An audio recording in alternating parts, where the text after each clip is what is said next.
Can you explain, yesterday there was a battle over the vaccine mandates, vaccine passports.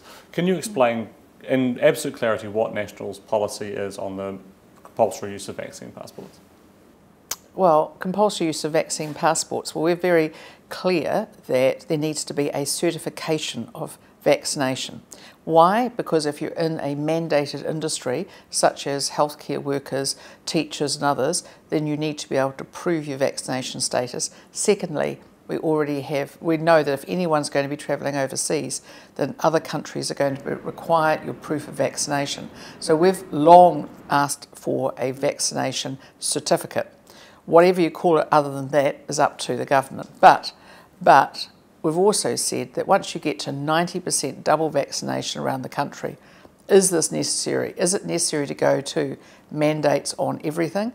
And the answer might be no, but it is really important in these very close contact areas like healthcare and police, for instance, that we protect our staff there and we also protect the people they're dealing with. And what about businesses? You raised the issue of two-class citizenship, creating a class of second-class citizens on this, and yet your COVID-19 spokesperson Chris Bishop has previously said that actually you need to start looking at taking away people's freedoms to incentivise them to get vaccinated.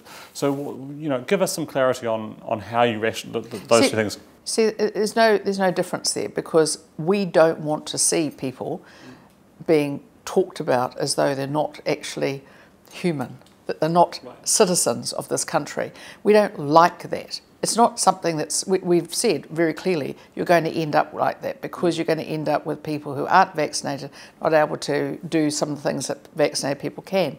But we don't like it because we care about human rights and we care about dignity, but it is not something that we don't advocate people being talked about as though they're subhuman. Right. So you would be okay with taking away some freedoms of unvaccinated people? Well, it's obviously going to have to happen. But we've also said that businesses have private property rights. Right. So we very clearly, the National Party comes back to our principles of personal responsibility and private property rights. So private property rights means any business is able to say, no, I'm not want to do business with those people, unless, of course, it's a breach of the Human Rights Act. Yes. So that means that you can say, for instance, I don't want someone coming in with a gang patch on. I don't want someone coming in unless they're vaccinated. That is a right that's already there,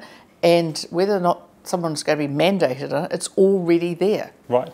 I suppose, so you're basically saying what the government is doing is fine, but it should be voluntary. Businesses should have the ability to opt into the system rather than certain businesses, hospitality businesses, gyms, hairdressers being forced into the system. We're saying we understand why those particular businesses, and we also know that businesses are asking for some clarity because the government has been absolutely woeful in providing any legal advice to businesses. So you're okay with those particular businesses being forced to use vaccine certificates?